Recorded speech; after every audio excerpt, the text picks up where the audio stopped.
कंजूस सेठ। एक बार धनी चंद नाम का एक सेठ था। वह बहुत कंजूस था।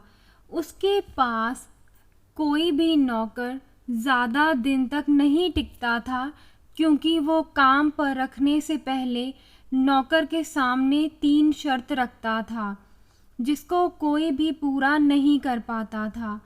एक दिन मदन नाम का एक लड़का सेठ के पास नौकरी मांगने आया। वह सेठ से बोला वो बहुत दूर से आया है, इसलिए उसको काम पर रख लें। सेठ बोला ठीक है, मैं तुमको नौकरी पर रख लूँगा, लेकिन मेरी 3 शर्तें हैं। मदन ने शर्त पूछी।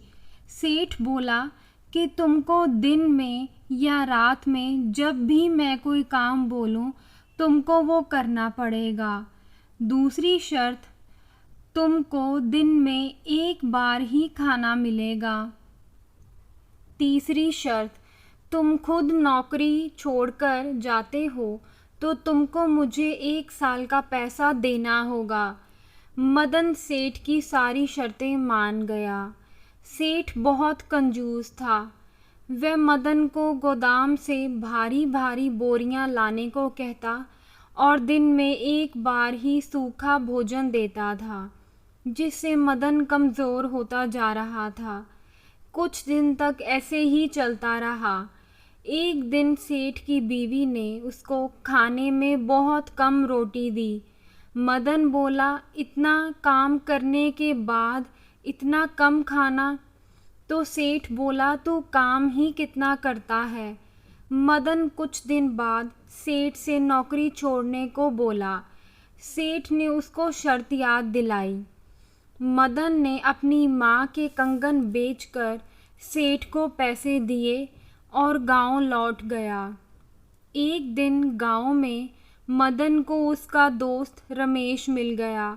रमेश ने मदन की परेशानी का कारण पूछा तो उसने सारी बात रमेश को बता दी।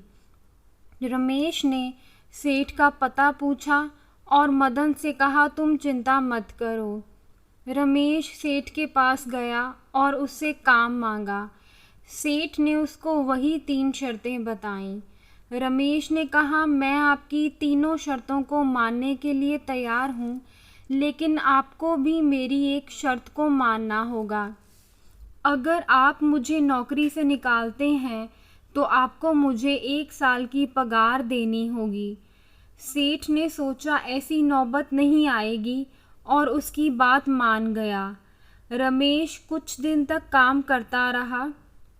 एक दिन सेठ रमेश को बोला, जाकर गोदाम से एक बोरी लेकर आओ और फिर उसमें ताला लगा देना।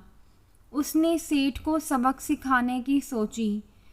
उसने बोरी निकालने के बाद गोदाम को ताला बंद नहीं किया, जिससे चोर उसकी सारी बोरी लेकर चले गए। सेठ ने अगले दिन रमेश से पूछा तो रमेश बोला, उसने तो ताला लगाया था, शायद चोर ताला भी तोड़कर ले गए। एक दिन सेठानी ने रमेश को बाजार से लकड़ी का गट्ठर लाने को कहा। लकड़ी लाने के बाद रमेश ने पूछा, ये कहाँ रखूं? सेठानी ने गुस्से में बोला, मेरे सिर पर रख दे। रमेश ने ऐसा ही किया। लकड़ी का गट्ठर सेठानी के सिर पर रख दिया। सेठानी चिल्लाई। सेठ ने रमेश को नौकरी से जाने को कहा। रमेश ने सेठ को शर्त याद दिलाई। सेठ उसको पैसे देने लगा। तब रमेश ने सेठ को सारी बात बता दी कि वह अपने दोस्त मदन का बदला लेने के लिए यहाँ आया है। उसने सेठ से मदन के पैसे लौटाने को कहा। सेठ ने रमेश को मदन के पैसे लौटा दिए। रमेश ने गांव आकर पैसे मदन को दिए, जिससे मदन बहुत खुश हो गया। सीख: कभी भी किसी के हक की कमाई नहीं मारनी चाहिए। Please like, share, subscribe.